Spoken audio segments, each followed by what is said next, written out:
Namaskar and good evening. Welcome to this weekly briefing in the virtual format, and apologies for the delay in starting. I will begin with a short update on the Vande Bharat mission and then we'll move on to your questions. On the Vande Bharat mission, you would know that the phase 9 of this mission has been operational since the 1st of January 2021. And as on date, more than 1300 international flights have been operated from 27 countries. These flights have facilitated an estimated 253,000 people to return, which brings the total number of people who have been facilitated under different modes of this mission till date to 51 lakhs. Now we'll move to your questions. Yatin, could you please take over? So first set of question is on vaccine cooperation. Vishnu Som from NDTV has asked, how many partner nations have we supplied vaccine to in total, and have all of this been grants? Have some of these nations bought vaccines? Siddhant from Vion is asking, when is Afghanistan expected to get India's COVID vaccines, and when it comes to Africa, how many countries we helping? Madhurendra from News Nation is asking, भारतीय vaccine की खेप अब तक कितने देशों में जा चुकी है और कितने देशों से डिमांड है? Elizabeth from Mint has a question. Of all the consignments of vaccines that have gone out, how much of them were vaccines manufactured by Serum Institute, and how much of these vaccines were manufactured by Bharat Biotech? Similar questions from Pankaj Yadav, Shankar from India vs Disinformation, and Sandhya from ET. As I had mentioned last time, there is interest in many countries to access vaccines from India. And in line with PM's announcement that India sees international cooperation in the fight against the COVID-19 pandemic as its duty, we have played the role of the first responder in the region in our neighborhood, as well as we've reached out to countries beyond. Now you have very specific questions on numbers, and let me come to that. From 20th January 2021 onwards, we have gifted over 55 lakh doses of vaccines to our neighboring countries and in our extended neighborhood. And this includes 1.5 lakh doses to Bhutan, 1 lakh to Maldives, 10 lakh to Nepal, 20 lakhs to Bangladesh, 15 lakhs to Myanmar, 1 lakh to Mauritius, 50,000 to Seychelles, 5 lakhs to Sri Lanka, and 1 lakh to Bahrain. And these supplies are based on requests from these countries. Over the next few days, we plan to gift further quantities to Oman, that is of 1 lakh doses, 5 lakh doses to CARICOM countries, 2 lakh to Nicaragua, and 2 lakh doses to Pacific Island states. Let me also touch upon commercial exports. As you would know, they have already taken place to Brazil, to Morocco, and to Bangladesh.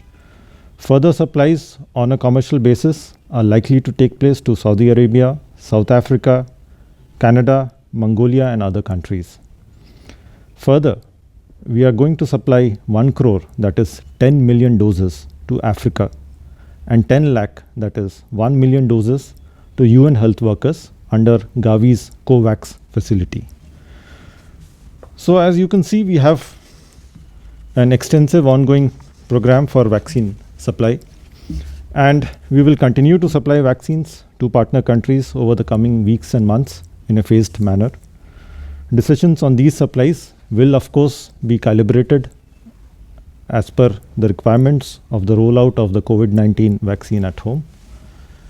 Particularly to the question from Elizabeth, as I had mentioned last time, our external supplies, whether as gifts or on commercial basis, they are based on domestic availability, they are based on licensing issues and regulatory approvals in the countries concerned.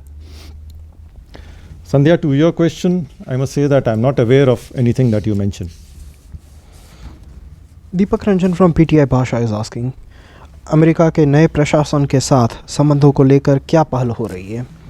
Devdeep from Shanghai Sinbun has asked, can you give us an update about communication with various officials of the new Biden administration? Is there any planned interaction to take place in recent future at any level? Ranjit Kumar from Rakshat News is asking, can you release some details of the conversation between NSO of India and USA?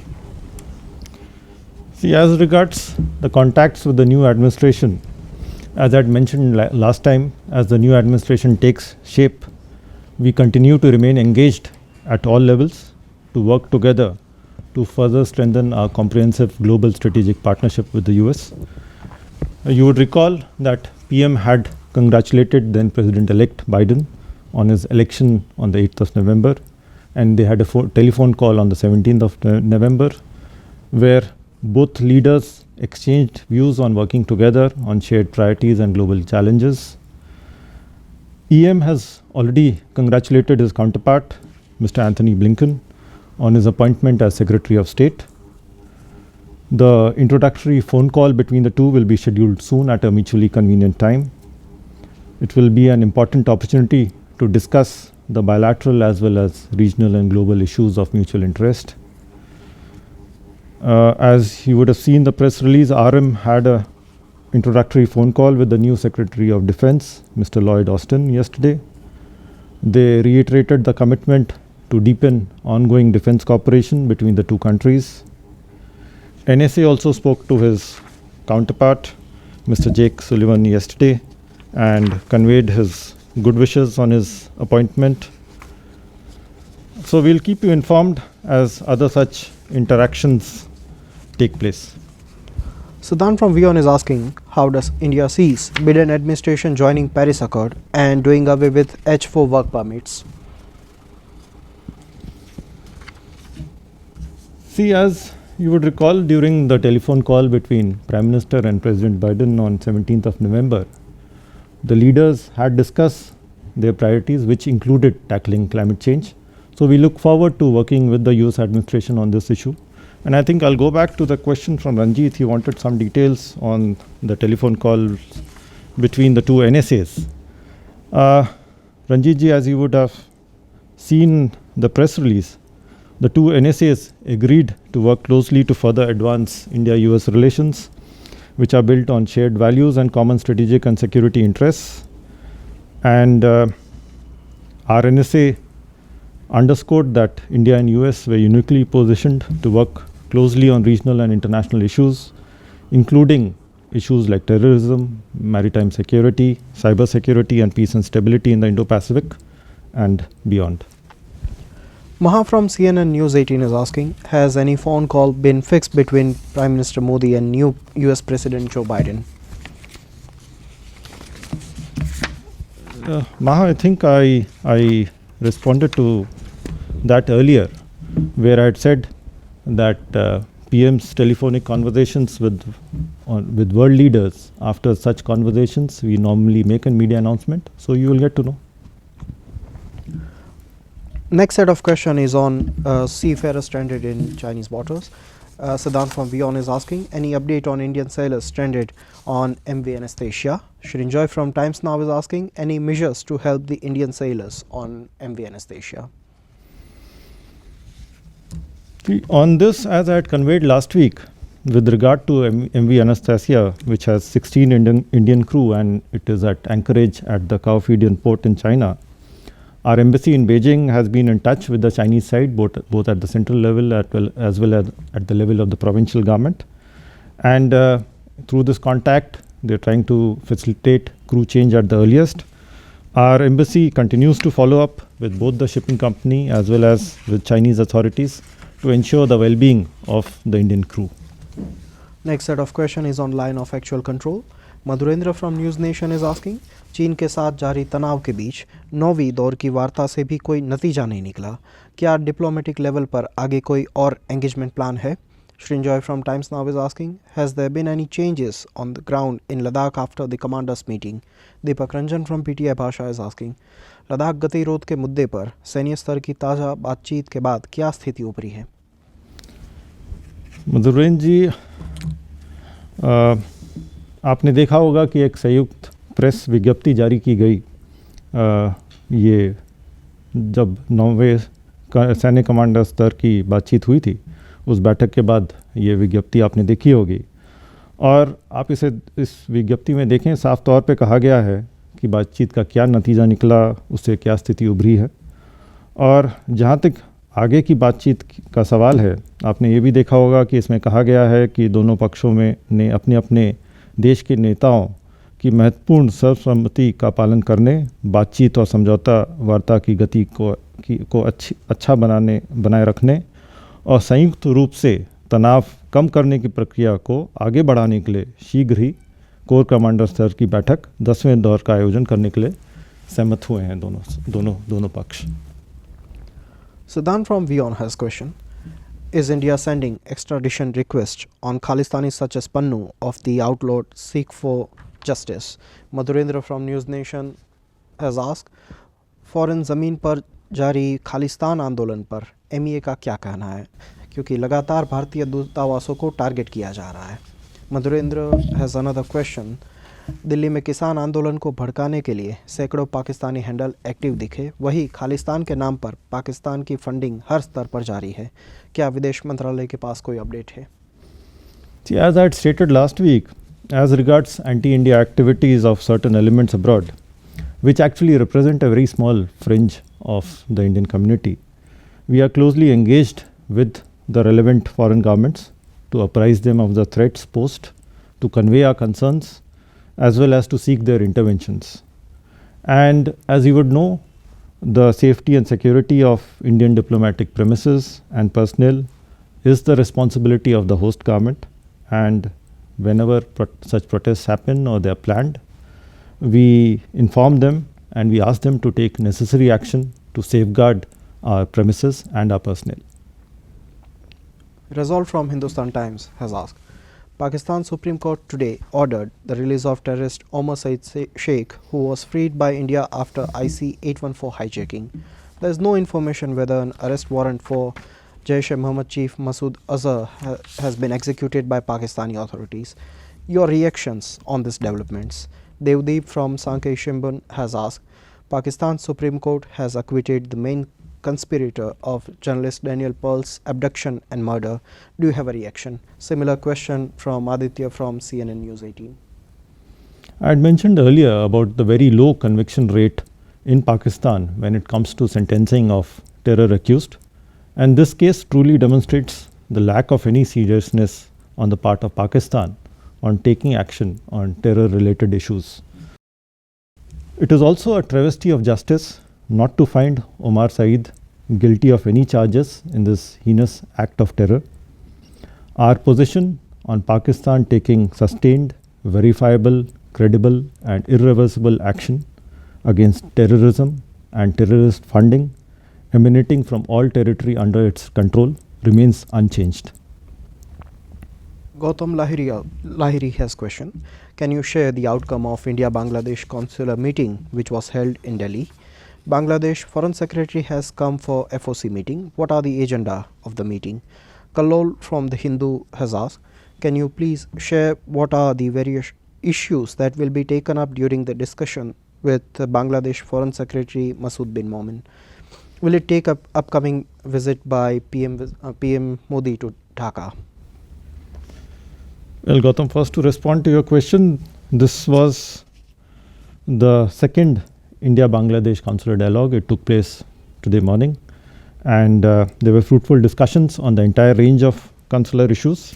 We are going to have the next round of the Foreign Office consultations tomorrow, that is the 29th of January. Our side will be led by Foreign Secretary, and the Bangladesh side will be led by Ambassador Masood bin Momen, the Foreign Secretary of Bangladesh.